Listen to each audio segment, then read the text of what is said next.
This is Relationship Connect, building a healthy relationship. The most important person for you to love is not other people, but it's you. If I was to say my most important point tonight, this is it right here. The most important person for you to love is you. Say that with me. The most important person for me to love is myself. Say it again. The most important person for me to love is who? Myself. I want to prove that also tonight because that is part of your conditions of stress. We always talk about loving our neighbor, and we even misquote the scriptures in this regard. But let me just give you something. Let's look at a scripture for a minute where we get this idea from. Jesus was asked a question by someone, and it's a very important question, and to understand the question you got to understand who was talking. The person who asked him the question was a Pharisee. A Pharisee was a religious leader of that day. Pharisees were trained in all the laws of Moses and the prophets. There were 669 laws, write that down, you're going to remember that the Pharisees tried to obey. In other words, they studied the whole Old Testament, especially the first 5 books called the Pentateuch, the books of Moses, and they extracted every single law or anything that looks like a law. They extracted it because they wanted to obey them so they could be righteous before God. So there were 669 laws when they counted them up. Now that's a lot of laws to try and remember. I won't talk about trying to keep. No wonder why they were always frustrated, because they were far, you see. That's why they call others sad, you see. They were sad, you see. They were trying to do this stuff that was so tough. And it's very interesting. One of them came to Jesus and asked a very important question, and I think it's the kind of question you and I would want to ask too. In other words, look, I grew up in my father's Jewish house. I've been to the synagogue. I took theology. I'm a Pharisee. I've been trying to get this thing to work for the last, 50 years of my life. Look, Jesus, you seem to be very smart. Okay, can you tell me, out of all the 69 laws, here was the question, which one is the greatest to keep? In other words, if I was going to keep one law more than all the others, what's the most important law for a human to keep before God? That was a good question. Because 669 is just too many to remember. And I won't even talk about trying to keep. So can you boil it down for me, Jesus? Just break it down. Just give me the main one. And his answer blew their minds. He didn't say, don't commit adultery, don't steal, don't lie, don't curse, don't worship other gods. He didn't say that. He just said the most important law is this: to love the Lord your God with all your heart and all your soul and all of your mind. And then he did something the man didn't ask. The man asked him for one answer. And that's important. But he gave him 2 answers to one question. Why? Because he couldn't answer the question with one answer, because the question required 2 answers. Now notice what the answers were. He said, first of all, you should love God with all your heart, your soul, your mind, your strength. But then he kicks in. He says, oh, and the second one is just like the first. Now the man didn't ask you for the second one. There's only one question. But you see, Jesus said, look, the second one is connected to the first.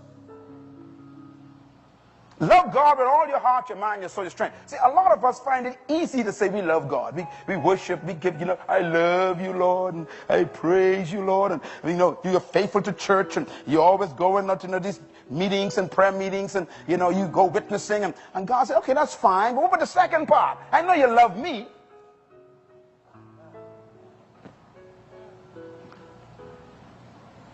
But he says, the second one is just like the first one, which means they are equal. This is deep. He says, and the second one is like the first one, and here it is. You must love your neighbor as you love yourself. And then he says, all the 669 laws are in this one law. If you keep this one law, you don't need the 669. Love God, love yourself, love your neighbor. Now, I want you to read that verse very carefully. He did not say love your neighbor first. And that's where we keep making a mistake. We keep trying to love people without the prerequisite. Let me break it down for you. I did a research on this verse when I was in school, in university. It's one of the verses that I researched with my professor, who's going to be here next week, Dr. Jerry Horner. He was the leading, and still is, one of the leading Greek scholars in the entire United States. He helped to translate the NIV Bible. He also translated this New Spirit Bible. This guy is good. He'll be with us next week. Make sure don't miss him being here. You will go advanced like that when you read the Bible. The guy is good. But in his class at university, I remember him, we went through this whole chapter, and it shocked me when he gave us the meaning of the root word that Jesus used. First it says love God, which means to pursue and focus on God's character and God's nature and God's qualities. When you love someone, you want to pursue them. You want to understand them. You want to get to know them. You want to be with them. Why? You want to understand how they think, what they need, what they want, what their desires are. He said, do that for God. Pursue God with all your might. Get to know God's qualities, his characteristics, his nature, what he's like. Stay with God so you can know God. But then he says, love your neighbor as yourself. And here's the words that are used here in the original Greek. It means to the same degree. Love your neighbor to the same degree that you love yourself. In other words, the same measure that you love yourself is how you will love your neighbor, Jesus says. The implication is loving God should result in self-love, and then self-love qualifies you to love other love. Put it another way, you can only love others to the same degree and measure you love yourself. Write that down, very important. Stop trying to love people first. This is why you got hurt.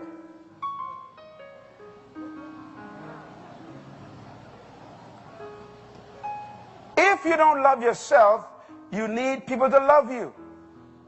And when they disappoint you, the whole bottom falls out, because now you don't feel loved again. If I love me and you don't love me, I am still loved. So if you keep your love from me, I still satisfied, because I loved you before you met me and I met you. So if you leave me, I still love me. So Christ is saying, look, the key is fall in love with yourself first. But that's not enough. He says, and the same measure you love yourself is the only measure you can love other people. So write this down. This is one of my favorite statements from I was 16 years old. And it goes like this. It is more important to love you than to love me. In other words, when anyone asks you or tells you they love you, your response should not be, I love you too. Wrong response. According to the kingdom of God that Jesus is establishing, he said, when they tell you, I love you, your response should be, but do you love you? Why? Because if you don't love you, you cannot love me, so you lying. In other words, it's more important for you to love you than to love me. And I got to make sure you love you before you try to love me, because you can't love me more than you love you, so you better love you plenty.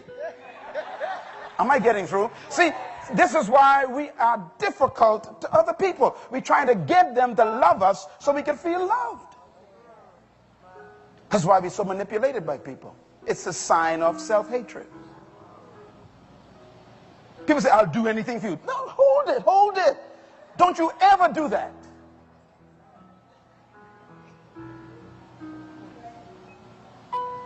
And that's why it didn't work out for some of you. Because you went in looking for love.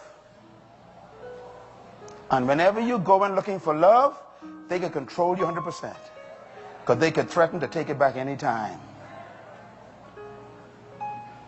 Loneliness is a manifestation of self-hatred. Let me put it another way, please. Write this down. 7 ways to self-love. Please, this is good stuff. Write this down. This is fresh from manna of heaven. Number 1, self-love is a result of self-discovery. I need another seminar to teach that all by itself.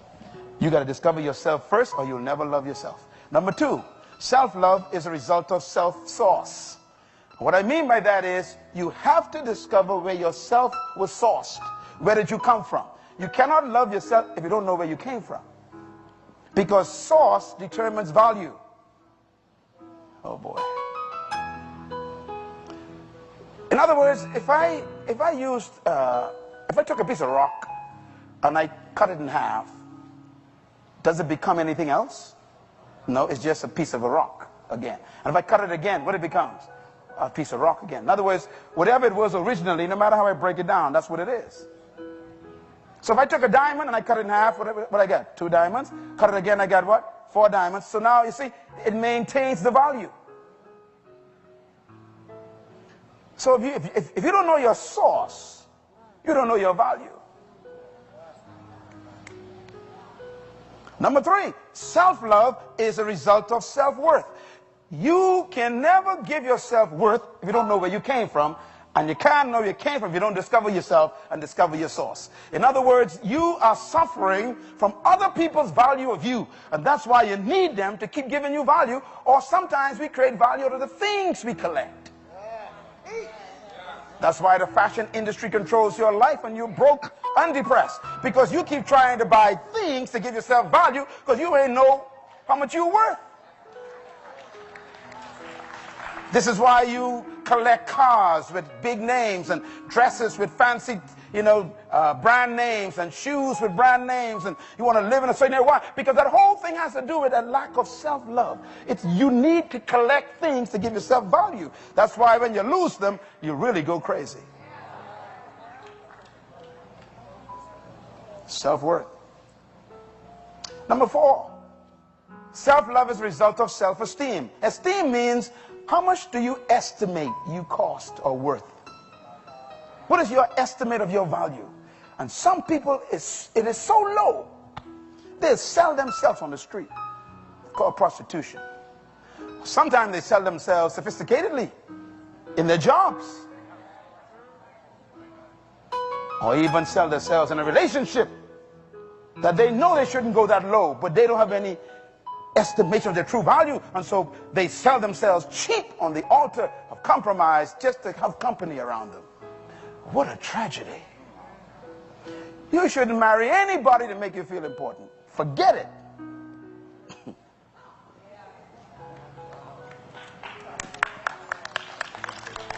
Self-love is a result of self-esteem.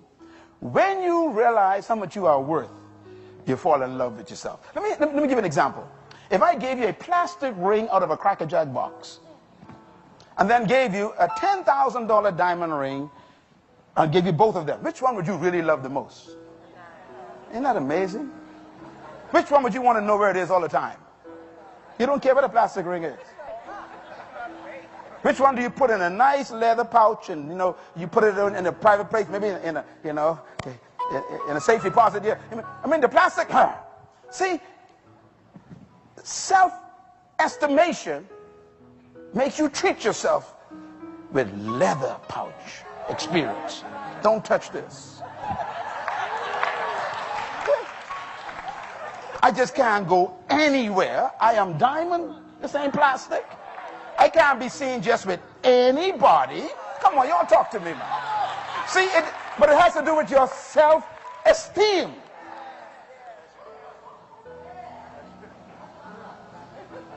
Self-love.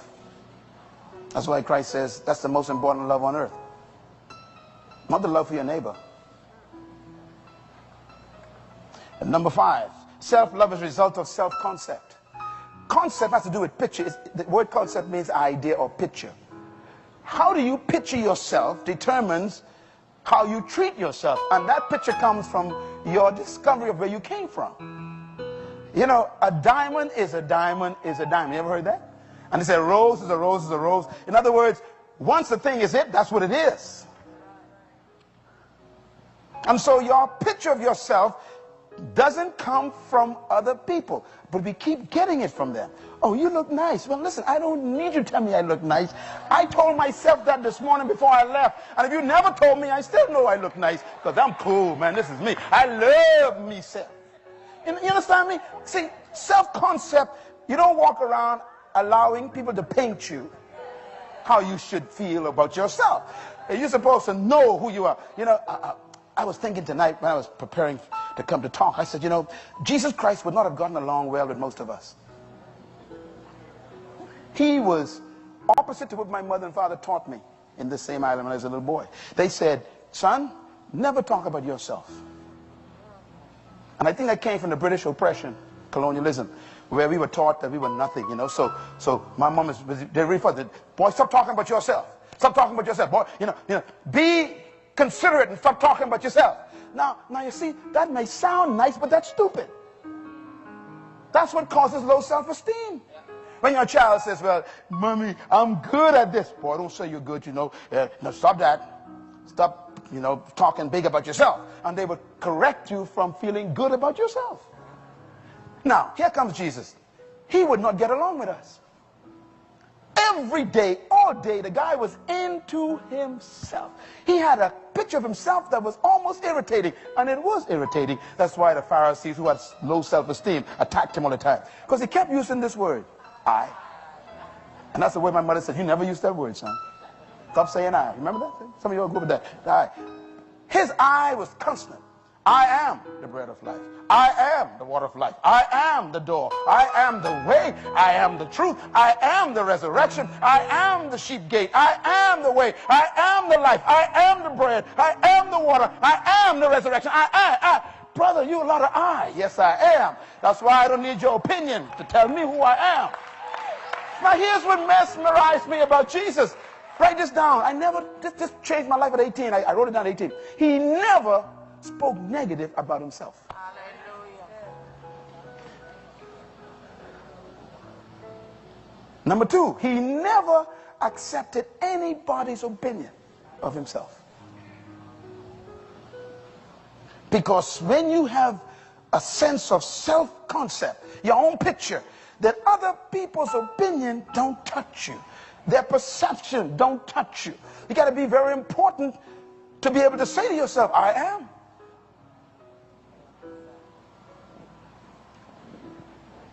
If you don't know who you are, we'll tell you who you should be. And there's your problem. I'm sure you've learned a lesson or two from this video. Please like this video and share with a friend or your family member so that they can also be blessed by this message. There are other related videos to this showing right on your screen, so click to watch more.